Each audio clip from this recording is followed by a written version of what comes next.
নমস্কার বন্ধুরা, welcome back to my channel Zindagi Ka Safar with Debapriya. কনকনে ঠান্ডা পড়েছে কলকাতাতে।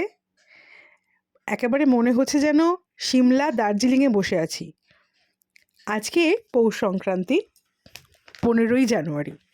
আর আজকে আমাদের কসবা রাজডাঙ্গাতে অনুষ্ঠিত হচ্ছে এপার বাংলা ওপার বাংলার সম্মিলিত এক পিঠেপুলি উৎসব।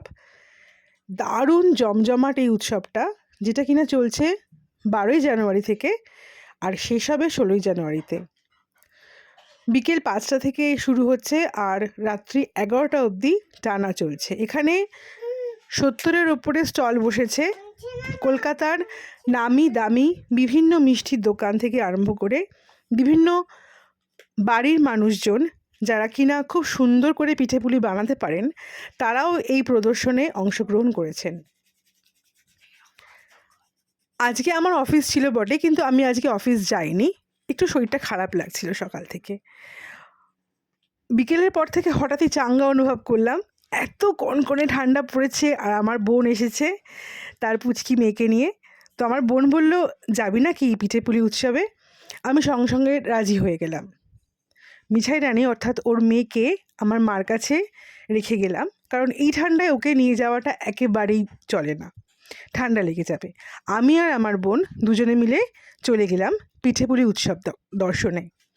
বিশ্বাস করো বন্ধুরা, ভীষণই ভালো অভিজ্ঞতা। আর আমার বাড়ি থেকে একটু দূরে একটা রিক্সা স্ট্যান্ড আছে, সেই রিক্সা স্ট্যান্ড থেকে হঠাৎ করে রিক্সা পেয়ে গেলাম। আর আমাদের কোনো ধারণাই ছিল না যে রিক্সা আবার কসবা অবধি টানা, অর্থাৎ এই যে রাজডাঙ্গার যে মাঠে পিঠেপুলি উৎসবটা হচ্ছে এইখান অবধিই যায়। তো আমরা সেই রিক্সায় উঠে মিনিট 10-এর মধ্যেই পৌঁছে গেলাম 60 টাকা রিক্সা ভাড়া দিয়ে। পৌঁছানোর সঙ্গে সঙ্গে দেখলাম জাঁকজমকপূর্ণ বিশাল এক আয়োজন। খুব সুন্দর এই মেলা। মাননীয় মুখ্যমন্ত্রী পশ্চিমবঙ্গের ওনারই উদ্যোগে এই মেলার আয়োজন শুরু হয়েছে। আমরা গিয়ে প্রথমেই দেখতে পেলাম একে একে নানান রকম পিঠেপুলির সম্ভার সাজিয়ে বসে আছেন একে এক রকম দোকান বললে ভুল হবে, সমস্ত বাড়ির মহিলারা এবং বিভিন্ন দোকানের সমস্ত মানুষজনই এখানে হাজির রয়েছে। নানান রকম পিঠে এখানে পাওয়া যাচ্ছিল। আশকে পিঠে, দুধ পুলি, চিতই পিঠে, গোকুল পিঠে, পাটিসাপটা, দুধ পুলি, নানান রকম। দুধ পুলি আমার ভীষণই প্রিয়। আর এখানে একটা স্টলে দাঁড়িয়ে আমরা এখানে দুধ পুলি ট্রাই করলাম। আর বিশ্বাস করো, গোলাপ জলের গন্ধ, এলাচের সুগন্ধ, ভীষণ ভীষণ ভীষণ সুস্বাদু প্রত্যেকটা রেসিপি। একটা দোকানে দাঁড়িয়ে তো আমরা যে পিঠেটা ট্রাই করলাম সেটার নাম হচ্ছে পৌষি। আর এখানে মাছ পিঠে পাওয়া যাচ্ছিল। এটা ফ্রাইড একটা আইটেম। ভেতরে পিঠেটার ভেতরে ক্ষীর আর নারকোলের পুর দেওয়া, আর পুরোটা ভাজা একটা পিঠে, মাছের আকার দেওয়া, ঠিক যেন একটা মাছ। অপূর্ব খেতে, বিশ্বাস করো। তোমরা কিন্তু ট্রাই করতে পারো। 16ই জানুয়ারি অর্থাৎ মঙ্গলবার পর্যন্ত চলছে এই মেলাটা। তোমরা অবশ্যই ঘুরে এসো, আমি সাজেস্ট করব। আমরা একে একে অনেক রকম পিঠে ট্রাই করলাম। তার মধ্যে গোকুল পিঠেও ট্রাই করেছি। গোকুল পিঠেও ভীষণ ভালো খেতে। ভাপা পিঠেগুলোর কথা বলি, ভাপা পিঠেগুলোর মধ্যে নারকোলের পুর দেওয়া, আর নারকোলের পুরগুলো এত সুন্দর করে ব্লেন্ড হয়েছে, এত সুন্দর করে পাক দেওয়া, যে আমাদের ভীষণই ভালো লাগলো খেতে। তো এরকমভাবে সারাটা সময় জুড়ে প্রায় আমরা আধ ঘন্টা ছিলাম এখানে। প্রায় আধ ঘন্টার ওপর কাটানো হয়ে গেছে। বিশ্বাস করো, সময়ের কোনো ধ্যান ধারণা ছিল না, জ্ঞানই থাকছে না। আর সঙ্গে রয়েছে সঙ্গীতের আয়োজন, নৃত্যের আয়োজন। পাশেই হচ্ছিল এখানে কালচারাল অনুষ্ঠান। তো সেই গান শুনতে শুনতে আমরা নানান রকম এই পিঠেপুলি আমরা খেতে লাগলাম। আসলে সবথেকে যেটা মজার লাগলো সেটা হলো যে এই যে আর্ট, এই যে শিল্পটা প্রায় বিলুপ্তির পথে। মানুষের সময়ের অভাব, মানুষের ধৈর্যের অভাব। কোথায় আছে আমাদের হাতে এত সময়, এত কাজকর্ম সামলে, চাকরি বাকরি, নিজেদের রোজগারের পথ, বাড়ি গোছানো, সমস্ত কিছু সামলে কখন আর সময় হয় এরকমভাবে এক একটা দিনকে উদযাপন করা, তাও আবার পিঠেপুলি বানানো নানান রকম অনেক ঝামেলা আছে। কিন্তু এখন আর সেরকম মা দিদিমাদের মতন, ঠাকুমাদের মতন এখন সেই ধৈর্য নিয়ে কোনো কাজ করা খুব একটা সম্ভবপর হয় না আমাদের এই ফাস্ট লাইফে। কিন্তু এই একই ছাদের তলায় এই ৭০-৮০টা স্টল, যেখানে নানান রকমের বাংলার খাবার পাওয়া যাচ্ছে এবং একটা নামই, সেটা হচ্ছে পিঠে। এই কত রকমের পিঠে একই ছাদের তলায় পাওয়া যাচ্ছে, এটাই সবথেকে মজার। আমরা তো অনেক রকমের পিঠে খেয়েওছি, আর বাড়ির জন্যও প্রচুর রকমের পিঠে নিয়ে এসেছি, কারণ আগেই বললাম যে মা যেতে পারেননি। সুতরাং মার জন্য, বাবার জন্য, বাড়ির সকলের জন্য, বাড়ির যত সদস্য আছে সকলের জন্য পিঠে। আর পিঠে খুবই সুস্বাদু। বাচ্চা থেকে আরম্ভ করে বয়স্ক লোক, আবাল বৃদ্ধ বনিতা, সকলের এটা খাওয়ার যোগ্য, সকলের ভালোবাসে খেতে। খুব আনন্দ করলাম আমরা আজকের দিনটা। আর সবথেকে যেটা মজার কথা সেটা হলো যে পিঠে পুলিটা কেন এই সময় পৌষ পার্বণের উৎসব পালন করা হয়, কারণ নতুন চাল ওঠে নাম্বার ওয়ান।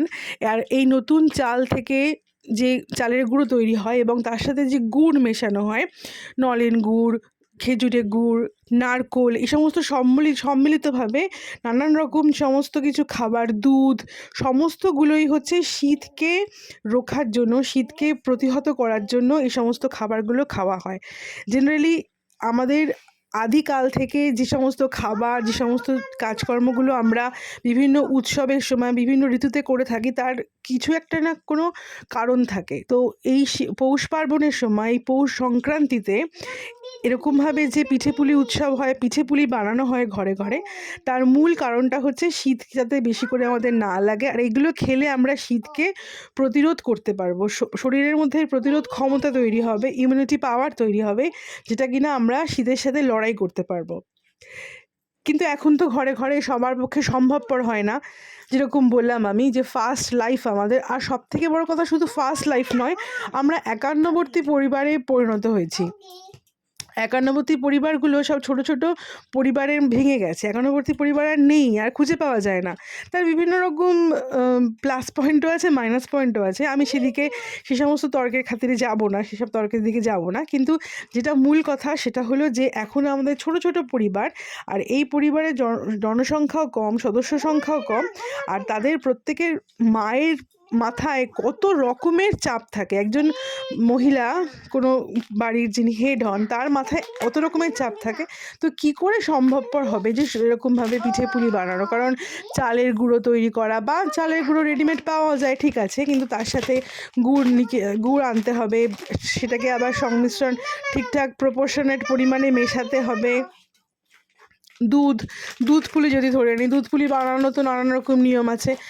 আমরা যে বাড়িতে বানাই না একেবারেই সেটা নয়, বাড়িতে আমরা অবশ্যই বানাই, কিন্তু এইবারেই হঠাৎ করে হয়ে উঠলো না, কারণ কি অনেকগুলো কাজ একটার পর একটা আমরা করছিলাম, তার মধ্যে এই কাজটা আর করে উঠতে পারলাম না। আরও একটা মস্ত বড় ব্যাপার আছে, সেটা হলো যে আমরা এই যে পিঠেপুলি বানানো, তার যে নির্দিষ্ট একটা পদ্ধতি আছে, সেই পদ্ধতি জানানোরও তো লোক দরকার। এখন কোথায় সেই ঠাকুমা, দিদিমা, পিসিমারা আছেন, আর তাদের কথা মন দিয়ে শোনার মতন ধৈর্য বা সময়ও কোথায় আমাদের কাছে আছে? এই পিঠেপুলিটা চট করে আমরা দেখে নিলাম ইউটিউব থেকে, চট করে বানিয়ে নিলাম, বা যে কোনো রকমভাবে বানিয়ে ফেললাম, সেরকম কিন্তু নয়। তার জন্য রীতিমতো ভালো করে দেখতে হবে, তার জন্য প্রশিক্ষণের দরকার, তার জন্য প্র্যাকটিসের দরকার। একবার দুবার এগুলো হয় না, যার জন্য কি হয় যে আমরা চট করে এগুলো বানাতে পারি না বাড়িতে। তো এই যে রাজডাঙ্গা, কসবা রাজডাঙ্গাতে এই যে অনুষ্ঠানটা এখানে হচ্ছিল, এটা আমার সবথেকে প্লাস পয়েন্ট এটাই লাগলো যে একই ছাদের তলায় এত রকমের খাদ্য সম্ভার, আর শুধুমাত্র একটাই নাম, পিঠেপুলি। এই পিঠেপুলিটা হরেক রকমের পিঠেপুলি, প্রায় যত রকমের পিঠেপুলি আমি অন্তত নাম জানি, সমস্ত রকমের পিঠেপুলি তো দেখলামই এখানে, উল্টে উপরি পাওনা হিসাবে আরও নতুন নতুন ধরনের পিঠেপুলি ওখানে আমি দেখতে পেলাম। চুষির পায়েস, যেটা কিনা এই সময় শীতকালে হয়, চুষির পায়েস, চালগুঁড়োর পায়েস, নানান রকম গোকুল পিঠে, ভাজা পিঠে, দুধ পুলি, নানান রকম, এগুলোর কত রকমের ভ্যারাইটিস পিঠেপুলি ওখানে আমি দেখতে পেলাম। এই মেলাটা 16 তারিখ অবধি চলবে। তোমরা যারা মনে করছো যে যাওয়ার ইচ্ছা আছে তারা অবশ্যই চলে যেতে পারো। আর এখানে অ্যাক্রোপলিস মলের খুব কাছেই, একেবারে অ্যাক্রোপলিস মলের উল্টো দিকে রাজডাঙ্গা মেন রোড। সেই রাজডাঙ্গা মেন রোড দিয়ে ঢুকে পড়লেই ওখানেই বড় একটা গেট করা আছে যেখানে লেখা আছে এপার বাংলা ওপার বাংলার পিঠেপুলি উৎসব। সেই গেট ধরে সোজা চলে গেলে লাইটিং দেখলে নানান রকম একটার পর একটা দোকান দেখতে পাবে। প্রথমেই পিঠেপুলির দোকান দেখতে পাবে না, প্রথমে জামা কাপড়ের দোকান, ফুচকা স্টল, ঘুগনি স্টল, বাচ্চাদের খেলনা স্টল, নানান রকম জিনিসপত্র স্টল সমস্ত রয়েছে। তারপরে বেলুনের দোকান, এগুলো পেরোনোর পরেই তারপরেই পৌঁছে যাবে হচ্ছে মেন যে মাঠটা, কসবার রাজডাঙ্গা মাঠ, সেই মাঠেই অনুষ্ঠিত হচ্ছে পিঠেপুলি উৎসব। তো আমি চেষ্টা করেছি আমার এই ভিডিওতে মোটামুটি সমস্ত স্টলগুলোকেই ভিডিওতে ক্যাপচার করে আনার। মনে হয় না কোনো কোনো একটা স্টলও বাদ গেছে। এখানে নানান রকম যতগুলো স্টল দিয়েছে সবকটা স্টলকেই আমি আমার এই ভিডিওতে আনার চেষ্টা করেছি। আর বিশ্বাস করো, একটা থেকে আর একটা স্টলের খাবার কোনোটাই খারাপ নয়। প্রত্যেকটা খাবারের মান যেমন ভালো, তেমনি খাবারের গুণাগুণ যেমন ভালো, তেমনি খাবারের স্বাদও খুব সুন্দর। এবং ওনাদের যে ব্যবহার, যেটা আমি লক্ষ্য করলাম, যে ওনাদের যে ব্যবহারটা ভীষণই সুন্দর, ভীষণই আন্তরিক। ওনারা প্রত্যেকে বুঝিয়ে বুঝিয়ে দিচ্ছেন যে কোনটা কী ধরনের পিঠে, কিভাবে খেতে হয়, নানান রকম। আমার যদি কোনো প্রশ্ন থাকে, যেমন আমি একটা নতুন ধরনের পিঠে খেলাম, সেই পিঠেটা হলো, তোমাদেরকে বলি যে চালের গুঁড়োর বল, একটা চালের গুঁড়োর বলের চারপাশে বাসমতি চালের একটা লেয়ার লাগানো আছে, আর মাঝখানে রয়েছে নারকেল গুঁড়োর, অর্থাৎ নারকেলের যে পুরটা, নারকেল কুড়ের যে নারকেল যে নারকেল কুড়ের যে নারকেল কোড়ার যে পুরটা, সেটা একটা বলের আকার। বলটার চারপাশটা রয়েছে বাসমতি চালের লেয়ারিং। দেখে মনে হচ্ছে এটা বলের মতো। আর তার চারপাশে ইয়েলো রং করা আছে, অ্যাকচুয়ালি ইয়েলো রং নয়, ওটা জাফরানের রং দেওয়া আছে। তো গন্ধ প্রচণ্ড সুন্দর আসছিল, কারণ নতুন চালের গুঁড়োর গন্ধ, নতুন খেজুর গুড়ের গন্ধ ভীষণই সুন্দর। আর ওই যে পিঠেটা, এই পিঠেটা ভীষণই সুন্দর খেতে। আমি নিলাম এবং দামও খুব রিজনেবল, দাম মাত্র 20 টাকা একটা বল। সেটা আমি খেয়ে যখন এত ভালো লাগলো, এবং ওনারা পরিষ্কার বুঝিয়ে দিলেন যে এটা সেদ্ধ করা হয়েছে এবং তার চারপাশে আতপ চাল লাগানো হয়েছে, এবং ভেতরে রয়েছে পুর, যেটা নারকেলের পুর। অনেকের থাকে যে নারকেলের পুর পছন্দ করে না, তাদের জন্য আবার ক্ষীরের পুরেরও রয়েছে। আমি নারকেলের পুরটাই ট্রাই করলাম, কেন পিঠে বলতে আমরা নারকেলের পুরটাই ব্যবহার করি। পাটিসাপটাতে ক্ষীরের পুর ভালো লাগে, কিন্তু এমনি পিঠে, সেদ্ধ পিঠেতে নারকেলের পুরটাই বেশি পছন্দ করি। তো এই যে পুরটা, এই যে পিঠেটা খেলাম, ভীষণই সুন্দর লাগলো। আর আমি যেটা লক্ষ্য করলাম আরও একটা জিনিস, সেটা হলো যে বিভিন্ন স্টলে এখানে মহিলারা খুব সুন্দর সেজে দাঁড়িয়ে আছেন, এত সুন্দর লাগছে, এবং প্রত্যেকে ওয়েলকাম করছেন একটা গ্রুপের মতন। এটা দেখে এত সুন্দর লাগছে। কেউ লাল শাড়ি পরেছেন, কেউ সাদা শাড়ি পরেছেন, বাংলা কৃষ্টিকে তুলে ধরেছেন, কেউ আবার নীল রঙের শাড়ি পরেছেন, কিন্তু প্রত্যেকেই এক দল হিসেবে দাঁড়িয়ে আছেন। আর এত সুন্দর ওনাদের কথাবার্তা, ব্যবহার, যে আরও বেশি মনোরঞ্জনপূর্ণ হয়ে উঠেছে পুরো মেলাটা। আর সঙ্গে এই মেলাটারই, এই পিঠেপুলি উৎসবের ঠিক মাঝখানে সেন্টারে স্টেজ করে, বিশাল বড় স্টেজ করে সাংস্কৃতিক অনুষ্ঠান হচ্ছিল, যেখানে নানান রকম গান হচ্ছিল। আর সেই গানগুলো শুনতে শুনতে এই শীতের কনকনে ঠান্ডাকে উপভোগ করতে করতে পিঠে খাওয়া, আহা, মানে কী যে অপূর্ব অনুভূতি, কী যে অপূর্ব স্বাদ বেড়ে যাচ্ছে পিঠেগুলোর, সে তোমাদেরকে বলে বোঝাতে পারবো না। আমি প্রত্যেককে বলবো তোমরা একবার হলেও যাও ওখানে। 16ই জানুয়ারি অবধি চলছে এই মেলাটা, 16ই জানুয়ারির মধ্যে তোমরা যাও, গেলে তোমাদের ভীষণই ভালো লাগবে, আমারই মতন। আর এখানে ট্রান্সপোর্ট খুবই অ্যাভেলেবল, বাসে, ট্রেনে, যেভাবে হোক নিজেদের গাড়িতে, প্রাইভেট গাড়িতে যেভাবে হোক তোমরা এখানে পৌঁছাতে পারবে। গাড়ি রাখারও ব্যবস্থা আছে, সুব্যবস্থা আছে। বাসে করে এলেও বাসে করে আসতে পারো, ট্রেনে করে এলেও ট্রেনে করে আসতে পারো। যার যেভাবে খুশি যেরকমভাবে পারো তোমরা আসতে পারো। এখানে বাংলার সংস্কৃতিকে, বাংলার কৃষ্টিকে, বাংলার খাবারকে এখানে তুলে ধরা হয়েছে এবং একই ছাদের তলায় বিভিন্ন রকমের সুস্বাদু পিঠে পুলিকে এখানে প্রদর্শিত করা হয়েছে। আর প্রত্যেকটা খাবারের গুণাগুণ যাতে করে বজায় থাকে সে বিষয়ে ওনারা বিশেষভাবে মাথায় রেখেছেন।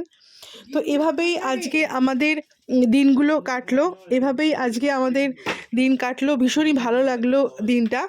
আর তারপরে এরকম নানান রকম পিঠেপুলি আমরা আস্বাদ নিয়ে, সুস্বাদু পিঠেপুলি খেয়ে নিয়ে আমরা ওখান থেকে বেরিয়ে আবার কিছুটা ঘুরে দেখলাম জায়গাটা।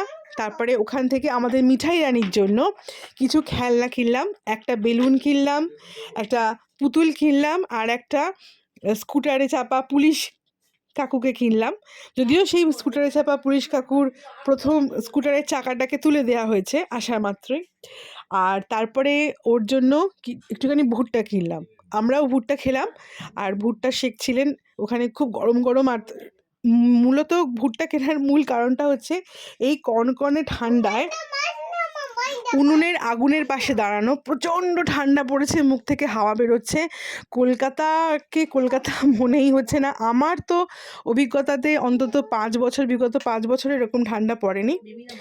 এত এত সুন্দর ঠান্ডা পড়েছে। আর এই ঠান্ডাতে জমিয়ে উপভোগ করেছি আজকের দিনটা, 15ই জানুয়ারি। আজকের দিনটা প্রচণ্ড আনন্দ হয়েছে। আর তার সঙ্গে পিঠেপুলি বাড়িতে নিয়ে এসেছি। বাড়িতে আসার পরে প্রত্যেকটা পিঠেপুলি খুব সুন্দর ছিল। তাহলে এই অবধি আজকে আমার ব্লগটা। টাটা।